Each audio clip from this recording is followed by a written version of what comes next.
সুন্দর ওয়েদার। আর এইদিকে মাশাআল্লাহ। হ্যালো গাইস, আসসালামু আলাইকুম।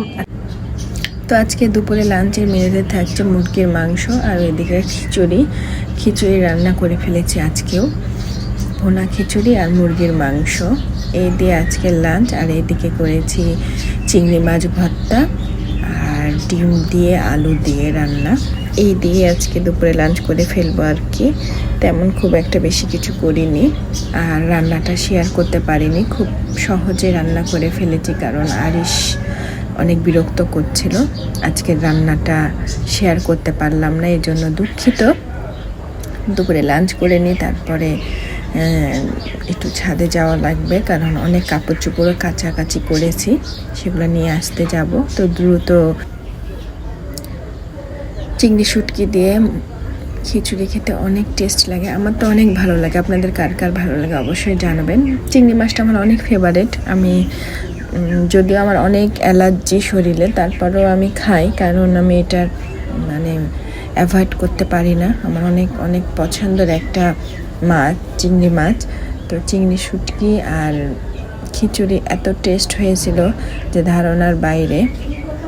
আরিশের পাপাকে আমি সেটাই বলছিলাম যে দেখো কি মজা, আমি এক তিলিকে খাওয়া শেষ করে ফেলেছি। এখন পর্যন্ত মুরগির মাংস নেওয়ার কোনো প্রয়োজনই হয়নি আমার। চিংড়ি শুটকি দিয়ে আর ডিম আলু দিয়ে আমার খাওয়া শেষ হয়ে গেছে। তো আরিশের পাপা বলছে যে তোমার খাওয়া শেষ, মুরগির মাংস নাও এক পিস। তো তাকে দিলাম এবং আমি নিজেও নিলাম এক পিসের মতোই নিয়েছি কারণ খাওয়া যদিও শেষ, প্রয়োজন নেই নেওয়ার। আমি বুঝে পাচ্ছিলাম না কোন পিসটা নেব কারণ খাওয়া যদিও শেষ। খাবারের শেষে তো আর বেশি পিস বা ভালো পিস নেওয়ার দরকার নেই। তারপরে এই তো খাওয়া দাওয়া শেষ করে একদম থালি চেটে পুটে খেলাম। ঠিক আছে, চলেন এবার একটু রেস্ট নিয়ে তারপরে ছাদে যাব। ছাদে দেখা হচ্ছে। আজকে চিটাগাঙে দেখেন কত সুন্দর ওয়েদার। দেখেন ধনের পাতাগুলো কত সুন্দর হয়েছে। পেঁয়াজের গাছ, ধনের পাতা, কলমি শাক, দেখতে ভালো লাগে তাই না? এগুলা পেঁয়াজের গাছ, এগুলা ধনের পাতা, এগুলা কলমি শাক। মাশাআল্লাহ।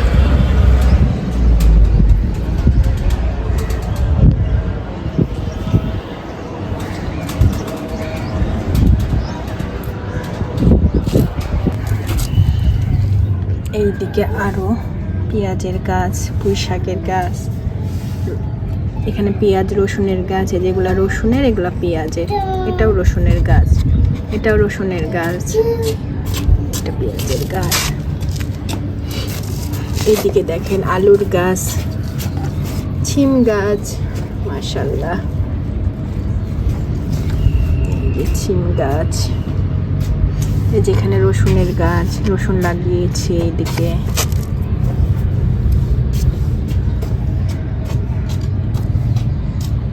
আলুর গাছগুলো মাশাআল্লাহ বড় হচ্ছে।